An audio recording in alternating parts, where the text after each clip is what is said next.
30 minutos. Esta semana el Instituto Nacional de Estadísticas dio a conocer los datos sobre la estimación de las personas que salieron de la pobreza, las que aún se ubican por debajo de la línea de pobreza, los hogares que están en esa situación. Son datos que muestran, por ejemplo, que por 9º año consecutivo la pobreza ha caído en Uruguay. Concretamente en 2013 se ubicó en 11,5% la estimación de la cantidad de personas sobre el total de la población que está por debajo de la línea de pobreza. Esto significa una reducción de casi 1% respecto a la situación en 2012. Siempre hablar de este tema, de hablar de pobreza y por lo tanto de personas en términos estadísticos, quizás no sea lo más correcto, pero obviamente es una forma de medirlo y hay que tener una herramienta para medir, para entender y conocer cómo funcionan las políticas y qué efectos tienen. Vamos a hablar a partir de este momento con el ministro de Desarrollo Social, Daniel Olesker. ¿Cómo le va, Olesker? Buen día. Buen día, ¿cómo están? Muy bien, ¿usted? Bien. Menos mal que tenemos estos datos, porque si vamos a hablar de Nacional... No. Iba a ser mucho más complicado. Ayer estuve en una cena ahí en Quibón, la de las 7:11, estaba Recoba y traté que me ayudara a comprender nuestro momento. Está duro.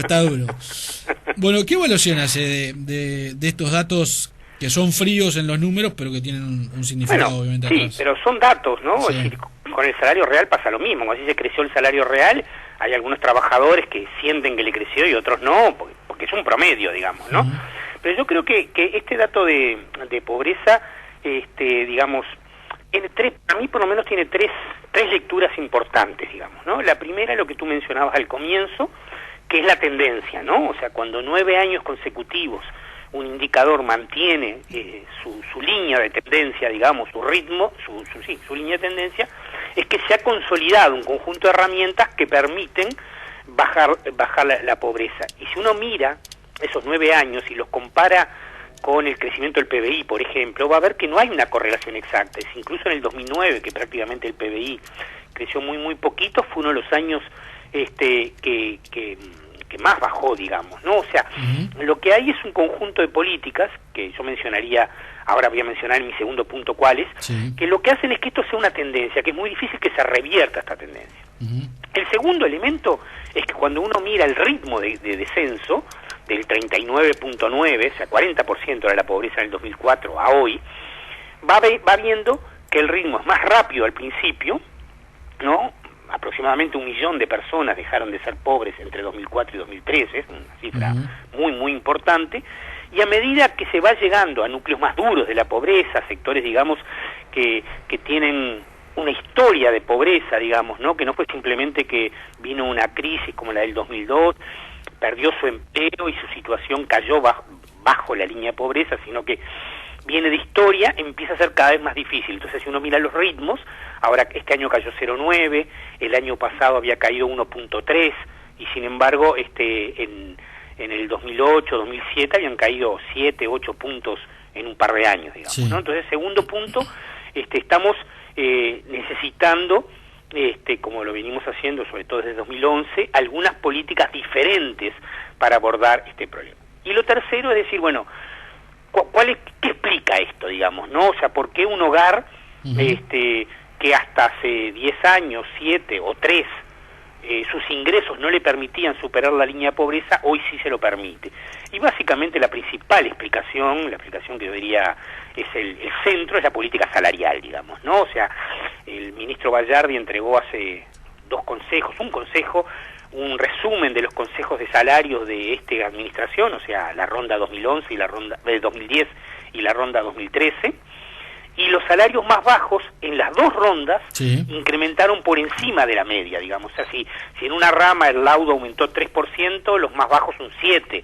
Entonces, eso hizo que quienes ganan más bajos, yo que sé, un cajero de supermercado, el servicio doméstico, un oficial de la vestimenta, un obrero de la construcción, un peón de la construcción, comiencen a tener un ingreso que va aumentando bastante más que la inflación, que es con lo que se compara la pobreza, ¿no? El costo de la canasta, y entonces va pasando. Entonces, esas son las 3 reflexiones que me llevan, digamos, sobre este 11,5, digamos, que implica en personas, para que tengamos más o menos claro, unas 330.000 personas que aún están en situación de pobreza. ¿Qué rol han cumplido las políticas de asistencia del Estado? Bueno, a ver, las políticas de asistencia del Estado, que básicamente implican dos cosas. Por un lado, transferencias monetarias, es decir, la tarjeta Uruguay Social y la asignación familiar, y por otro lado, que ya no son de asistencia, sino son más de apoyo a la inserción laboral, como la gestación de cooperativas o emprendimientos o revinculación de jóvenes al estudio, juegan dos roles distintos. En el caso de la indigencia, juegan un rol central. Los estudios muestran que en la salida de la indigencia, que hoy está prácticamente en niveles casi de erradicación, las transferencias monetarias y las políticas del Ministerio han sido centrales. En el caso de la línea de la pobreza, obviamente nadie sale de la pobreza solamente por las transferencias monetarias. Sin embargo, lo que también demuestran los estudios es que las transferencias monetarias son apenas el 30% de los ingresos de las familias que están cerca de salir de la pobreza. El otro 70% proviene de ingresos derivados del trabajo. Y ahí el rol de las transferencias es generar un piso mínimo para que las personas en condiciones de comprar los alimentos puedan salir a buscar trabajo con más libertad, digamos, ¿no? Entonces, sí, juegan un rol también importante en la salida de la pobreza, aunque no sea un rol directo. Sino indirecto. Sí, ahí hay notoriamente un efecto sobre la persona. El hecho de recibir una partida de dinero le permite liberarse de una cantidad de situaciones, algunas incluso muy básicas, sobre, por ejemplo, cómo vestirse para ir a una entrevista de trabajo. Sí, o bueno, en el caso de programas como Uruguay Trabaja, se les da la salud bucal. Claro. O en el caso de Uruguay Crece Contigo también se les arregla la salud bucal, lo cual es un factor muy importante. En Uruguay por lo menos, no conozco otras experiencias, pero Uruguay es muy importante para la búsqueda de trabajo. Sin duda. Ahora, mucho se ha señalado desde una visión crítica que esa asistencia que brinda el Estado no tiene una continuación y que se está generando una generación de personas que están acostumbradas a recibir del Estado una partida de dinero. ¿Qué respuesta se da a eso? Pero eso, bueno, yo creo que a esta altura ya, por lo menos desde que yo estoy acá en el Ministerio, he tratado de, no solo con habla, sino con datos, responder a eso. Como yo decía hoy, cuando vamos a tomar el 5% más pobre de la población, estamos hablando ahí en ese caso de unos 70.000 hogares, y las tarjetas Uruguay Social son 64.000, o sea que básicamente son ese 5% más pobre el que recibe la tarjeta y la asignación familiar. En ese 5%, lo que dicen los datos, tanto del censo como de la encuesta de hogares, es que estas transferencias representan el 30% de sus ingresos, como dije hace un rato.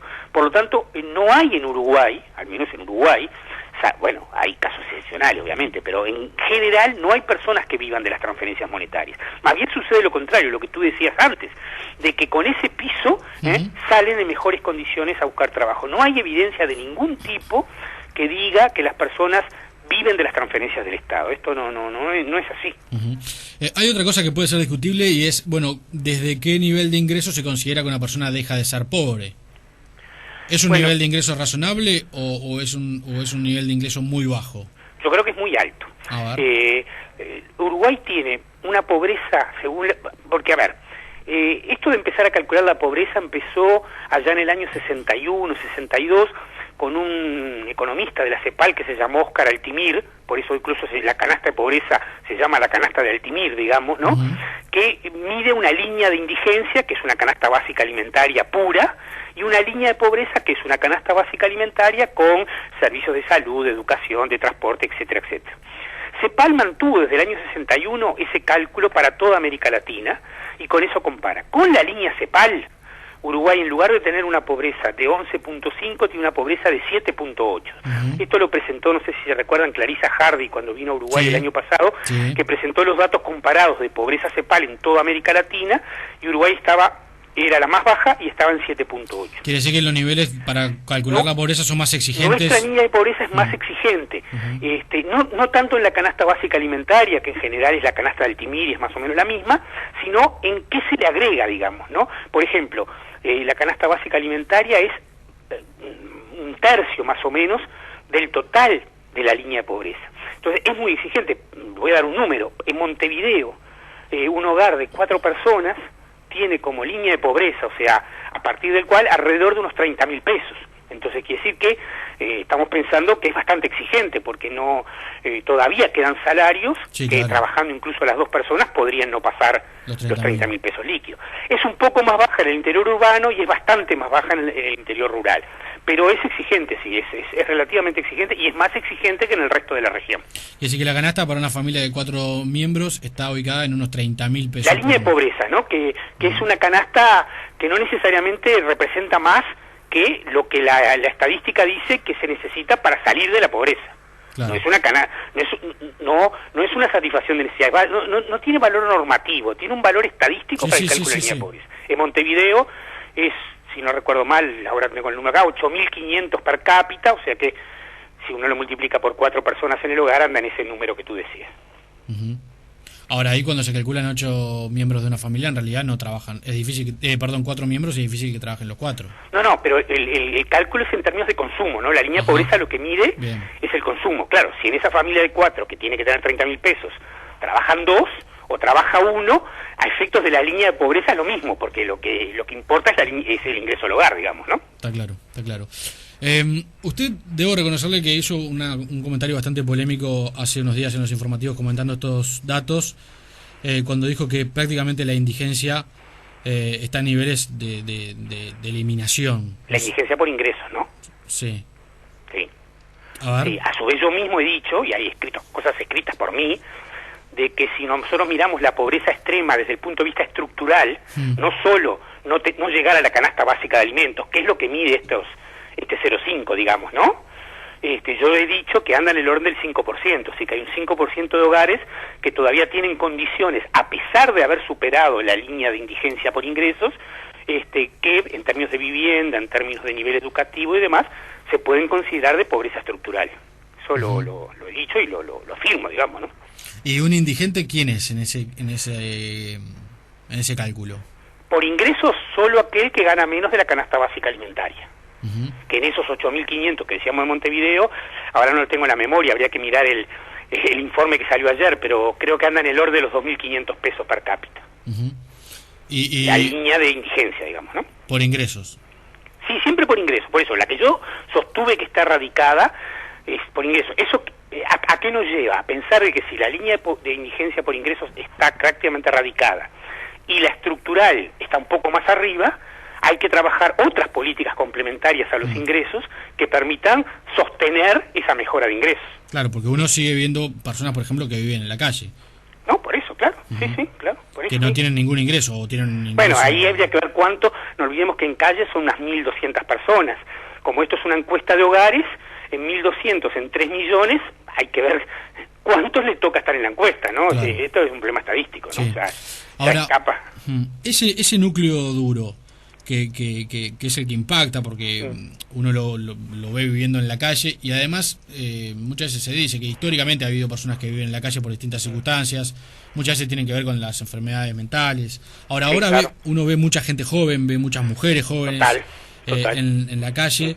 Siempre lo comentamos aquí cuando venimos temprano para la radio, en ómnibus, en el recorrido uno ya conoce a las personas, en tal esquina sabe que hay 1 o 2 personas que duermen ahí y todos los días las ve ahí. ¿Cómo hace un Estado para solucionar ese problema, que en el caso de Uruguay son muy pocas personas en términos? Bueno, en primer lugar, cuando yo hablo de esta pobreza estructural, también me refiero a gente que no está en calle, ¿no? Sí, gente que claro. está en asentamientos, gente que está viviendo, y a eso me refiero, y para eso están, como ya hemos dicho varias veces, programas como Los Jóvenes en Red, como Uruguay Crece Contigo y demás. Respecto a calle, dada la nueva composición de la población que está en calle, que no necesariamente es indigente por ingresos, más bien en muchos casos tiene núcleos familiares que le permitirían no serlo, digamos, ¿no? Sí, hay una sino exclusión que hay social. una ruptura del vínculo, Claro.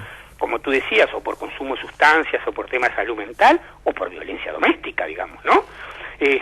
Ahí lo que hay que hacer es una política de refugio, una política de sostenimiento, y en el caso, por ejemplo, de madres con niños, que es 400 de los 1.500 cupos que tiene el MIDES en calle son de madres con niños, también de reinserción laboral. Muchísimas madres con niños que están en los refugios de 24 horas, durante el día trabajan, ¿no? ¿Y ese trabajo cómo lo evalúa el Ministerio? El de los refugios. Bueno, nosotros lo de los refugios fue otra de las cosas que tratamos de modificar cuando llegamos, tratando de aumentar estos refugios 24 horas, y creemos que hemos avanzado, aunque todavía tenemos en muchos casos refugios nocturnos que son todavía una respuesta, digamos, a la emergencia, digamos, ¿no? Pero sin duda hemos avanzado. En esa parte que decía, ¿no? De dar opciones laborales, de permitir que los hijos concurran a la escuela, pero de cualquier manera es una población que por esas características escapa, digamos, a lo que tradicionalmente era en el MIDES el programa de atención a situación de calle, es otra lógica, ¿no? No se está obligando a las personas a concurrir a un refugio durante las noches. La ley de faltas sí obliga a las personas, y a la tercera vez, por 2 veces pueden negarse, las personas que son recogidas por el Ministerio del Interior, y a la tercera vez debería procesarse. Hasta ahora no tenemos demasiados procesamientos, no, se ve que no hay mucha gente a la que hayan tomado por tercera vez, pero sí, hoy la ley permite hacerlo, sí. Pero no se cumple. Bueno, los refugios de la ley de faltas, los refugios que tiene la ley de faltas, tienen bastante gente, sí. El tema es que mucha gente que va a refugios nocturnos luego durante el día transita por la calle. Entonces, sí. Ahí sí, esas personas se ven en la calle durante el día, pero luego pernoctan en un refugio. Y hay otras que no lo hacen. Sí, cada vez menos las que no lo hacen. Hay mucha gente que uno ve en la calle, que la ve, como le decía, reiteradamente, siempre en la misma ubicación, que supone que es la misma persona. Ojo, yo entiendo que es muy difícil obligar a una persona a ir a un refugio, y además la ley de faltas, yo qué sé, ¿qué sanción se le puede poner a una persona que está en esas circunstancias, no? Bueno, esto es trabajo comunitario o prisión equivalente, ¿no? Mandar a prisión a una persona que vive en la calle es como un poco... Sí, bueno, por eso. Sí. Bueno, hay que ver. Recordemos que la ley de falta arrancó en septiembre, o sea que es difícil todavía tener una evaluación, y es por ahora solo en Montevideo, entonces hay que verlo, hay que analizarlo ya un poquito con más detenimiento. ¿Pero usted comparte eso? Digamos, ¿comparte que se haga cumplir esa ley? Y que sí, claro, nosotros somos parte de la ley de falta. De hecho, la puerta de entrada de ley de faltas, que está separada de la puerta de entrada de refugios comunes, es gestionada por compañeros del MIDES. Sí. ¿Y tiene que ser el Ministerio del Interior la que lo ejecute en la calle? El Interior levanta y luego lo lleva al refugio que está en la calle Aedo, y luego se da cuenta el juez que a la tercera vez debería procesarlo, si es que fuera por tercera vez, ¿no? Bien, ministro, ¿y cuál es el plan a futuro? ¿Puede eliminarse la pobreza o es una frase que suena a eslogan? Bueno, ese 11.5 que creo que va a culminar este año, porque los datos ya de los ajustes salariales de enero del 2014 muestran que es muy probable que 2014 termine en torno al 10%, digamos, ¿no? De aquel 40 que tenía el Frente cuando asumió, el 22 que tenía cuando asumimos nosotros el segundo gobierno, ahora va a llegar a 10. Sobre ese 10, yo diría que hay como un 5 y un 5, ¿no? Un 5 más de rasgos estructurales, un 5 más que va a seguir transitando por mejora de ingresos y en pocos años sale de la línea de pobreza. Me parece que en el próximo gobierno, después de 10 años de mejora notoria de la situación de pobreza, hay que hacer una estrategia más de shock para ese 5%, actuando sobre estos 3 factores que yo comentaba, que ya no son los ingresos, que son vivienda a nivel educativo e inserción laboral, que es lo que hace, de hecho, Jóvenes en Red, Uruguay Crece Contigo, y sí, creo que efectivamente en el tercer gobierno del Frente es posible eliminarlas. Ministro, gracias por estos minutos. No, ha sido muy amable. Daniel Olesker, el ministro de Desarrollo Social.